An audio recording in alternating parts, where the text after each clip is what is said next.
Apa kabar pemirsa? Namo Sangyang Adi Budaya, Namo Buddhaya.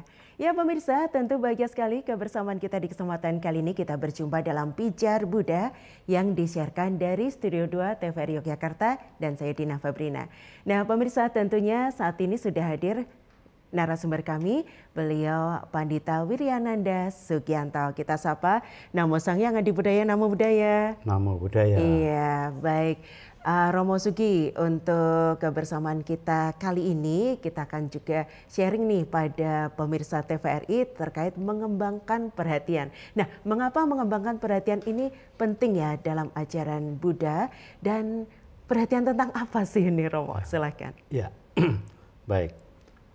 Setiap manusia, saya pikir semuanya memiliki perhatian, tapi perhatian itu kadang-kadang banyak yang tidak kita gunakan. Nah, oleh karena itulah perlu dikembangkan agar paling tidak 3 hal yang akan saya sebutkan itu menjadi atensi kita. Yaitu yang pertama memperhatikan, kedua cari perhatian, yang ketiga adalah perhatian ke dalam. Tapi yang cari perhatian ini nanti tidak terlalu banyak saya bahas karena konotasinya cari perhatian itu pasti akan menimbulkan hal-hal yang tidak baik di dalam setiap orang yang mencari perhatian. Ya, baik. Itu dari sudut apapun, cari perhatian kurang baik, tapi tetap kita sampaikan karena 3 hal itulah paling tidak untuk mengembangkan perhatian menjadi landasan kita. Baik, kalau begitu perhatian tentang apa sih yang mungkin menjadi esensi dari ajaran Buddha itu sendiri? Ya. Di dalam Buddhis itu ada unsur badan jasmani dan batin. Nah, yang batin inilah salah satunya ada agregat yang dinamakan perhatian. Perhatian ini di dalam sangkara. Jadi di dalam bentuk-bentuk pikiran itu salah satunya dari sekian banyak pemikiran atau sangkara itu adalah perhatian. Mengapa perlu dikembangkan?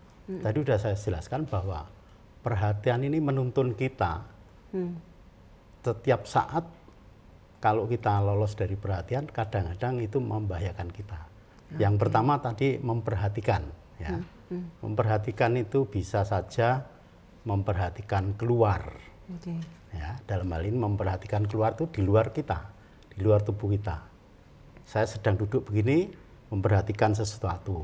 Nah, itu memperhatikan ini nanti hal-hal yang bisa dimanifestasikan atau direalisasikan sesuai ajaran Buddha. Nah, manifestasinya adalah atau realisasinya adalah memperhatikan dalam bentuk istilahnya di dalam salah satu sutta itu ada beberapa hal yang perlu kita memperhatikan keluar.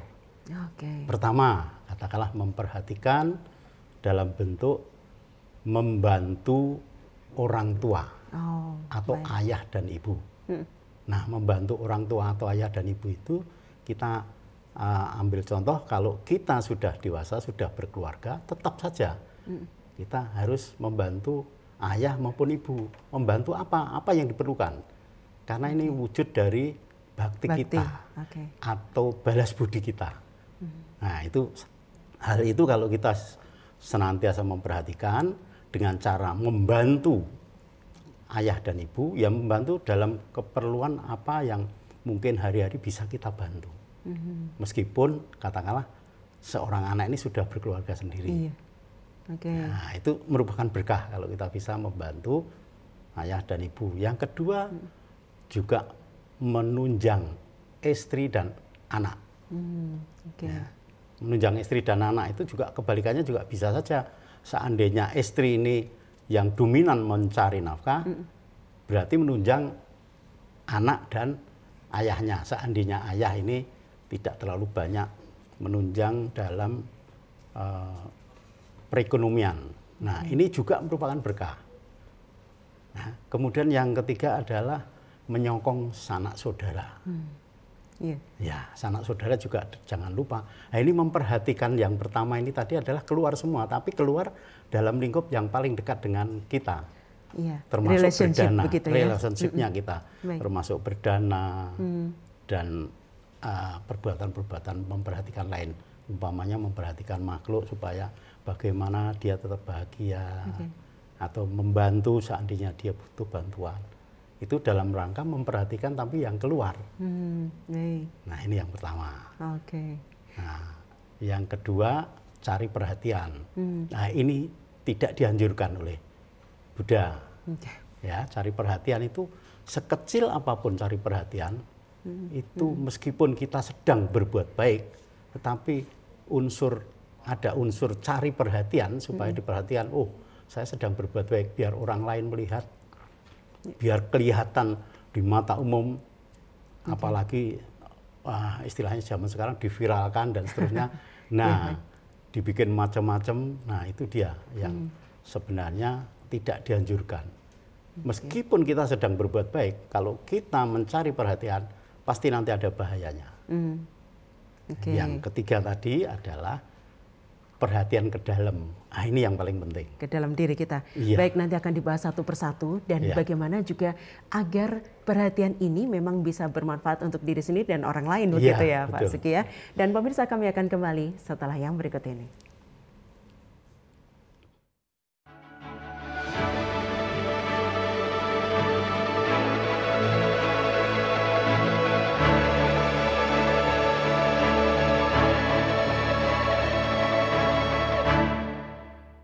Ya baik pemirsa, masih kebersamaan kita dalam Pijar Buddha yang disiarkan dari Studio 2 TVRI Yogyakarta bersama beliau Pandita Sugianto. Baik Romo, oke, 3 hal yang tadi Romo sampaikan. Lalu indikator atau bagaimana kita mengukur terkait bahwa kita memiliki perhatian tersebut. Apakah ada indikatornya ini Romo? Ya, jadi yang ketiga tadi perhatian ke dalam ini yang paling penting. Yang nanti bisa memunculkan perhatian yang keluar yang pertama tadi, atau memperhatikan lingkungan tadi. Itu indikatornya adalah ada di dalam yang ketiga ini.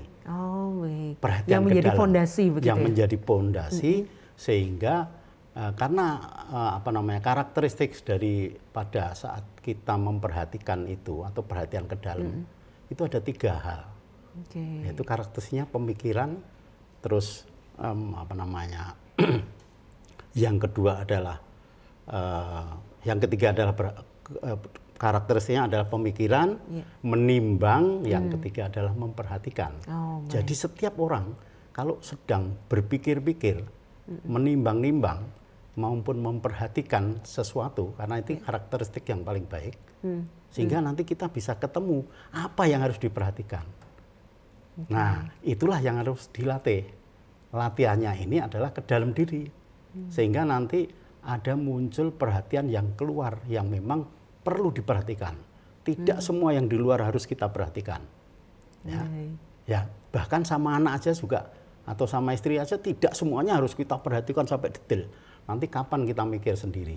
Kita tidak ada perhatian diri sendiri, memperhatikan luar, terus malah itu buruk nanti jadinya. Apapun nanti kita perhatikan, barang-barang kecil kita loke dalam bahasa Jawa. Jadi akhirnya dianggap cerewet. Kan gitu. Nggak boleh sebagai orang tua itu memperhatikan meskipun itu anak sendiri, sampai sedetail apa yang dimaui dia sampai kita harus tahu, tidak perlu. Tetap harus ada kepercayaan. Iya, salah satunya adalah memberi kepercayaan. Jadi jangan memperhatikan sangat detail sekali sehingga nanti malah menghambat perkembangan kalau ini anak. Termasuk juga istri juga demikian. Bisa timbul cekcok dan seterusnya kalau kita terlalu riwil memperhatikan. Justru itulah yang paling dalam ajaran Buddha itu adalah memperhatikan itu ke dalam. Nah, dalam ini untuk bisa menyaring mana, menimbang-nimbang mana yang baik untuk diperhatikan pihak yang ada di keliling kita atau pihak yang lebih umum lagi. Artinya juga memiliki manfaat bahwa kita bisa lebih introspeksi. Apakah seperti itu? Iya. Jadi tadi tadi pertanyaannya tadi kan bagaimana mengukur atau standar ya. Standar perhatian kita itu sudah tumbuh atau belum? Ya, kita dalam melaksanakan ajaran Sang Buddha itu benar-benar nggak melaksanakan 5 sila itu. Itu kelihatan di sana perhatian.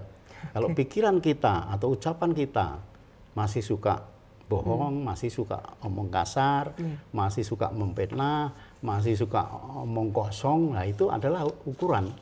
Salah satu ukuran dari tindakan kita atau kama kita yang melalui ucapan. Nah, kalau yang di dalam pikiran kan nggak kelihatan. Tapi untuk ucapan maupun tindakan nyata atau fisik kita kelihatan nanti. Ya, kita tidak sudah terhindar dari pembunuhan, kita sudah terhindar dari mengambil barang yang tidak diberikan, kita sudah terhindar dari perbuatan asusila atau selingkuh dan seterusnya. Nah, kita tidak minum minuman keras. Nah, itu kan kelihatan nyata itu tindakan. Ya. Nah, ukurannya salah satunya adalah itu. Itu nanti kalau diukur dari batin lebih dalam lagi. Nah. Kalau bicara tentang perhatian benar ini, kadang-kadang juga orang tidak bisa adaptif begitu, Romo. Ketika mungkin melihat bahwa ada sesuatu yang berubah di luar dirinya, ini sudah ada kecemasan, ketakutan dan sebagainya. Ketika menyikapi hal tersebut bagaimana? Nah, justru perhatian itu untuk menjaga apapun yang akan keluar dari kita yang berupa kama, Kama itu kan perbuatan melalui ucapan, pikiran maupun melalui tindakan kita. Justru kalau kita senantiasa memperhatikan itu sehingga kita bisa terhindar. Terhindar dari apa? Prasangka-prasangka. Ya, karena kita tahu bahwa yang namanya perhatian ini selalu berubah. Ya, baik di dalam diri kita untuk menyorot atau memperhatikan keluar itu tetap berubah terus. Sehingga kita tidak akan pernah berhenti memperhatikan dengan seksama. Ya, itu nanti kita untuk mengontrol kita supaya jangan sampai kelewatan pada saat kita memperhatikan keluar. Karena memperhatikan keluar itu minimal sekali istilahnya. Ya. Kecuali kalau untuk urusan sosial. Nah, seperti itu memang itu diperlukan. Tapi untuk hari-hari kita harus ke dalam dulu yang diperhatikan. Romo, saya tetap tertarik untuk mungkin poin kedua ini mencari perhatian. Tetapi kadang-kadang Romo, kita juga mendengar istilah bahwa dengan berbuat baik yang kemudian diviralkan itu memotivasi orang lain untuk ikutan berbuat baik. Kalau tanggapan Romo bagaimana menyikapi hal tersebut? Begini, tergantung niat. Tergantung niat ya. Cari perhatian itu kalau tadi diviralkan untuk memotivasi orang lain, itu kan belum tentu berasal dari orang yang mau cari perhatian. Bisa jadi ini dari lingkungan lain, ya sengaja diviralkan, tetapi niat dari orang tersebut belum tentu. Kalau dia ada niat seperti itu, nah itu sangat disayangkan. Karena apa? Karena perbuatan baik sebesar apapun nanti tereliminir dengan ego kita yang ingin tampil, yang ingin pamer. Lah itu menimbulkan ego sehingga tertutup oleh kebohongan, kebodohan, dan itu membahayakan. Oh, itu yang menjadi itu nanti jatuhnya penderitaan nanti. Itulah artinya tergantung dari motifnya. Motifnya, ya. Cari perhatian tadi, kalau dari dalam itu banyak bahayanya, tetapi kalau diusahakan pihak lain tidak mengapa itu. Kemudian yang poin ketiga bahwa dari dalam diri kita sendiri, begitu ya Romo. Bagaimana cara melatih kepekaan tersebut? Kepekaan itu bisa dilatih melalui dua hal, yaitu perenungan. Yang pertama, perenungan itu kalau kita habis berbuat merasa keliru itu berarti kurang perhatian. Padahal kita tidak biasa melaksanakan seperti itu atau jarang-jarang melaksanakan seperti itu. Ya, umpamanya melanggar sila. Ya. Yang paling rawan itu biasanya melanggar sila itu kan kebohongan ya. Ucapan bohong itu atau kasar itu.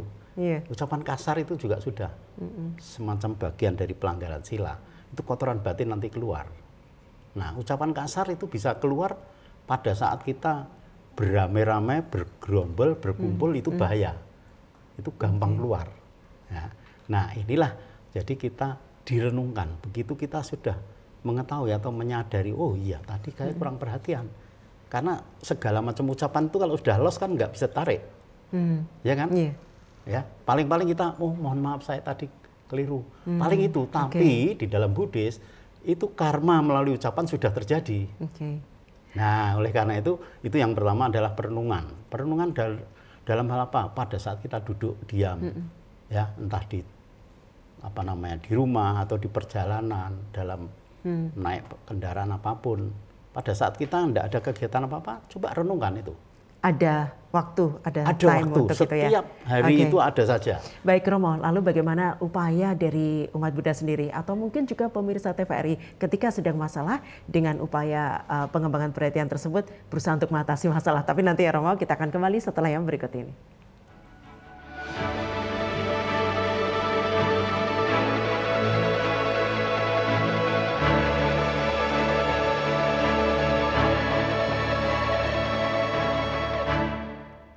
Baik, pemirsa masih berlanjut tentunya dalam Pijar Buddha yang disiarkan TVRI Yogyakarta. Nah, Romo, janji kita pada pemirsa TVRI ketika seseorang tersebut sedang ada masalah, sedang ada problem yang tengah dihadapi begitu. Bagaimana dengan mengembangkan perhatian ini berusaha untuk mengatasi masalah tersebut? Ya, tadi baru saya sebutkan cara mengembangkan perhatian.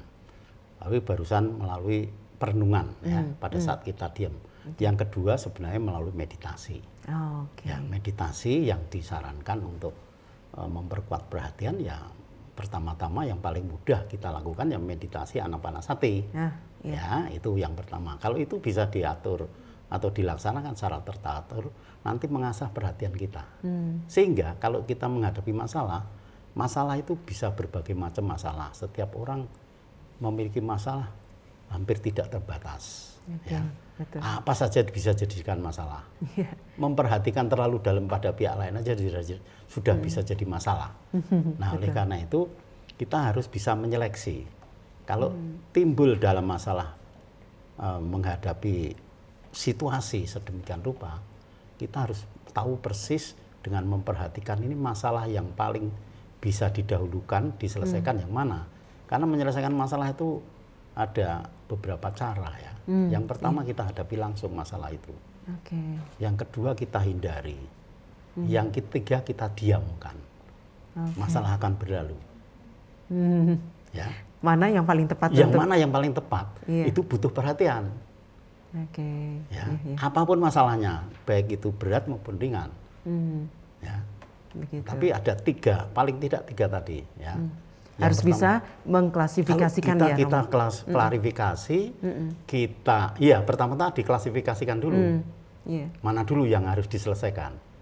Kan setiap orang itu memiliki masalah, satu hari ini aja mungkin di dalam pekerjaan mungkin ada problem 2-3 macam, nanti belum di perjalanan, di rumah. Nah itu kalau terngiang-ngiang terus sampai di rumah, nah itu harus dipilah-pilah. Supaya apa? Supaya kalau kita munculkan perhatian yang kuat, sehingga besok-besok kalau menghadapi hal-hal seperti ini tidak menjadi masalah akhirnya. Karena perhatian kita langsung turun. Dan kita harus ingat bahwa setiap masalah itu pasti ada penyelesaiannya. Ya. Begitu. Karena 3 kunci tadi. Ya kan? Kalau sudah diusahakan sedemikian rupa dengan berbagai macam cara, tetapi tetap tidak bisa, ya sudah, kita abaikan saja. Masalah akan pasti berlalu. Ya. Baik. Kalau penghindaran itu karena perhatian kita kuat. Nah, menghindari masalah itu umpamanya paling gampang ya. Kita umpamanya lagi masuk ke hutan. Masuk ke hutan ketemu binatang yang kita anggap buas. Entah itu ular, entah itu harimau.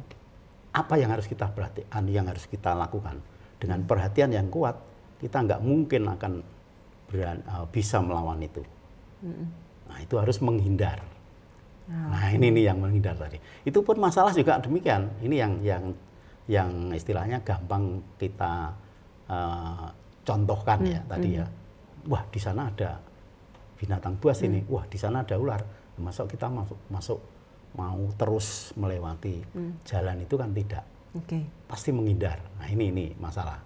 Kalau begitu Romo, apakah juga bisa disampaikan bahwa mengembangkan perhatian ini alias kita juga belajar untuk bersikap bijak begitu?